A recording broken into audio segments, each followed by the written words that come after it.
रामायण रामायण एक प्राचीन भारतीय महाकाव्य है जिसे महर्षि वाल्मीकि ने लिखा था। यह भगवान श्री राम के जीवन और उनके आदर्शों की गाथा है। इसे संस्कृत साहित्य का अमूल्य ग्रंथ माना जाता है। यह महाकाव्य धर्म, सत्य, कर्तव्य, मर्यादा और आदर्श जीवन के महत्व को समझाने के लिए लिखा गया है। इसमें भगवान राम को एक आदर्श पुत्र, पति, भाई और राजा के रूप में प्रस्तुत किया गया है। रामायण में 7 अध्याय हैं। पहला बाल कांड, दूसरा अयोध्या कांड, तीसरा अरण्य कांड, चौथा किष्किंधा कांड, पांचवा सुंदर कांड, छठवां लंका कांड, सातवां उत्तर कांड।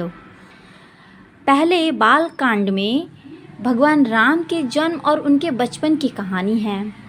दूसरे अयोध्या कांड में राम को वनवास भेजने की घटना लिखी हुई है। तीसरे अरण्य कांड में भगवान के दौरान वनवास के दौरान सीता का हरण लिखा हुआ है। चौथा किष्किंधा कांड में सुग्रीव और हनुमान से राम की मित्रता का वर्णन किया गया है। पांचवा सुंदर कांड में हनुमान का लंका जाकर सीता की खोज का वर्णन किया गया है। छठवां लंका कांड में रावण के साथ युद्ध और विजय का वर्णन किया गया है। सातवां उत्तर कांड में राम का अयोध्या लौटकर राजतिलक और उनके राज्य का वर्णन किया हुआ है। रामायण केवल एक कहानी नहीं है, बल्कि यह जीवन जीने की शिक्षा और संस्कारों का मार्गदर्शन करती है। रामायण प्रथम बालकांड। बालकांड में राजा दशरथ और पुत्रेष्टि यज्ञ। अयोध्या के राजा दशरथ को संतान की प्राप्ति नहीं हो रही थी। ऋषि वशिष्ठ के सुझाव पर उन्होंने पुत्रेष्टि यज्ञ कराया। यज्ञ के प्रसाद से राजा दशरथ की 3 रानियों कौसल्या, कैकेयी और सुमित्रा को 4 पुत्र हुए, राम, भरत, लक्ष्मण और शत्रुघ्न। विश्वामित्र का आगमन और राम लक्ष्मण का साथ जाना।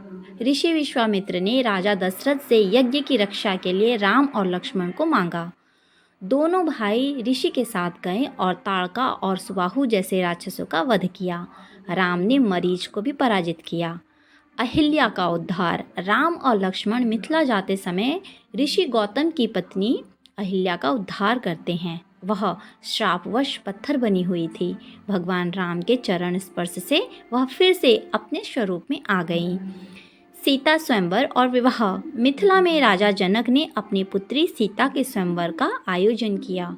शिव के धनुष को तोड़ने की शर्त थी। राम ने धनुष को तोड़कर स्वयंवर जीता। राम और सीता का विवाह हुआ।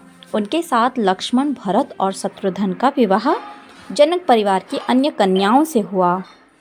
अयोध्या वापसी। विवाह के बाद राम, लक्ष्मण, भरत, शत्रुघ्न और उनकी पत्नियां अयोध्या लौटे। वहां खुशियों और उत्सव का माहौल था। बालकांड का महत्व। बालकांड भगवान राम के जन्म, उनके बाल्यकाल, आदर्श गुणों और सीता की विवाह की कथा है। यह धर्म, मर्यादा और कर्तव्य के पालन की प्रेरणा देता है। अयोध्या कांड। राम का राज्याभिषेक तय होना। अयोध्या कांड रामायण का दूसरा खंड है। इसमें अयोध्या में भगवान राम के जीवन की महत्वपूर्ण घटनाओं का वर्णन है। राजा दशरथ ने राम को अयोध्या का राजा बनाने का निर्णय किया। यह समाचार सुनकर पूरी अयोध्या में खुशी का माहौल बन गया। कैकेयी का कुचक्र। मंथरा नामक दासी ने कैकेयी को बहकाया और राम के राज्याभिषेक का विरोध करने को उकसाया। कैकेयी ने राजा दशरथ से 2 वरदान मांगे। राम को 14 वर्षों का वनवास दिया। भरत को अयोध्या का राजा बनाया। राजा दशरथ ने वचनबद्धता के कारण इन वरदानों को स्वीकार कर लिया।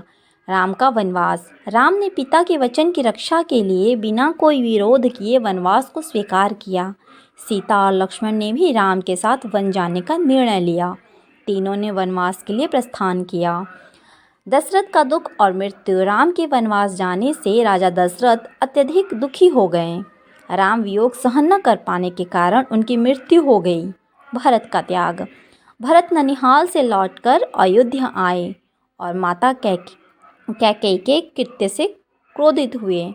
उन्होंने राज्य लेने से इनकार कर दिया और राम को वापस लाने के लिए वनवास गए।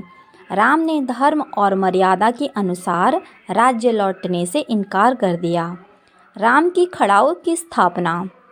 भरत ने राम की चरण पादुका अयोध्या ले जाकर सिंहासन पर रख दी और राम के प्रतिनिधि के रूप में राज्य चलाने का संकल्प लिया। अयोध्या कांड का महत्व। अयोध्या कांड त्याग, धर्म, कर्तव्य और मर्यादा की कहानी है। यह राम के आदर्श चरित्र, भरत के त्याग और राजा दशरथ की वचनबद्धता को दर्शाता है।